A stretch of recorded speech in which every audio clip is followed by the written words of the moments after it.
Breaking news. Wanaparthy జిల్లా పెబ్బేరు వద్ద RTC bus బోల్తా పడింది. పలువురికి గాయాలయ్యాయి. క్షతగాత్రులను పెబ్బేరు ఆసుపత్రికి తరలించారు. ఇక అక్కడికి పోలీస్ సిబ్బంది కూడా చేరుకొని సహాయక చర్యలు అయితే అందిస్తుందని కూడా చెప్పుకోవచ్చు. ఈ విషయమై ఇక చూసుకున్నట్లయితే ఇప్పుడు కాదు, ఇంతకుముందు కూడా కొన్ని వార్తలు అయితే చూసుకున్నాము. బస్కి సంబంధించి కావచ్చు, ఇంకా బైక్కి సంబంధించి కావచ్చు, కార్ యాక్సిడెంట్స్ కూడా కావచ్చు చూసుకున్నాము. బట్ వీటిలో మెయిన్ ఇంపార్టెంట్ వాళ్ళు ట్రాఫిక్ రూల్స్ పాటించకపోవడం, సిగ్నల్ జంప్ చేయడం, speed driving, minor driving, drunk and drive, no seat belt, no helmet, silencer పెట్టడము, త్రిబుల్ రైడింగ్, ఇలా ఇవన్నీ చర్యలు చేసినప్పుడు ఇంకేం జరుగుతుంది చెప్పండి. బట్ ఒక వెహికల్కి మధ్య 10 feet ఉండాలి డిస్టెన్స్ అని అన్నారు. 10 అడుగుల దూరం ఉండాలి అని చెప్పేసి అన్నారు. బట్ అది ఎవ్వరూ పాటించడం లేదు. చూడండి, మనకు ఈవినింగ్ జాబ్ అయిపోగానే బయటకు వచ్చేస్తాము, వెహికల్స్ తీసుకొని బయటకు వెళ్తారు కొంతమంది బస్సు ఎక్కేస్తారు. బట్ అక్కడ చూసినట్లయితే ఎవరికైనా 10 feet డిస్టెన్స్ ఉంటుందా? ఒక్క అడుగు ఉండడమే కష్టం.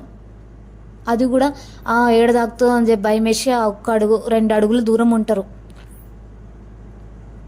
వెంటనే వెళ్ళిపోలే అని చెప్పేసి ఆగంలోనే ఉంటారు. కానీ ఎవరైనా ట్రాఫిక్ రూల్స్ పాటిస్తుర్రా?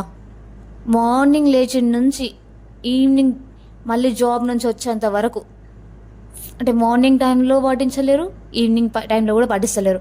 మార్నింగ్ టైంలో ఏమవుతుంది, అరే నాకు ఈరోజు లేట్ అయిపోయింది, ఆఫీస్కి వెళ్ళిపోవాలా అని చెప్పేసి సిగ్నల్ జంప్ చేస్తారు.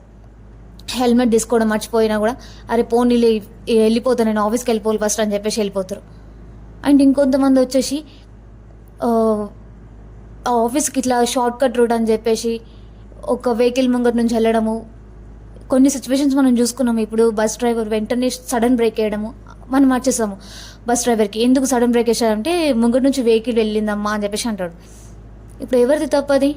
ఆఫీస్కి వెళ్తున్నా అని చెప్పేసి ఆగమవుతున్న పర్సన్ది తప్ప, బస్ బ్రేక్ వేసిన డ్రైవర్ది తప్ప.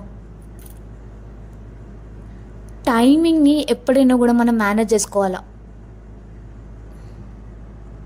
ఓకే, ఇప్పుడు మనం వెళ్తూ ఉంటాము, బస్ డ్రైవర్ సడన్లీ బ్రేక్ వేస్తాడు. అప్పుడు మనం అడుగుతాం బస్ డ్రైవర్ని, ఎందుకు బ్రేక్ వేసినాం అని చెప్పేసి అడుగుతాం సడన్లీ. అప్పుడు బస్ డ్రైవర్ ఏమంటారు, ముంగటి నుంచి వెహికల్ వెళ్ళిందమ్మా అని చెప్పేసి అంటారు. అప్పుడు మనం ఎవరిది తప్ప అనుకోవాలి? ఇప్పుడు ఇక్కడ బస్ డ్రైవర్ది తప్ప, ముంగట వెళ్ళిన వెహికల్ది తప్ప.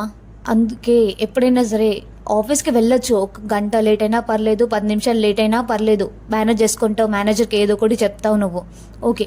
బట్ ప్రాణం పోతే తిరిగి రాదు. ఎప్పుడైనా కూడా ఆలోచించుకో. తప్పు నీది కావచ్చు, ఇంకెవరిదైనా కావచ్చు, కానీ ప్రాణం విలువ చాలా గొప్పది అని కూడా చెప్పుకోవచ్చు. టైం కంటే ఇంపార్టెంట్ ప్రాణం.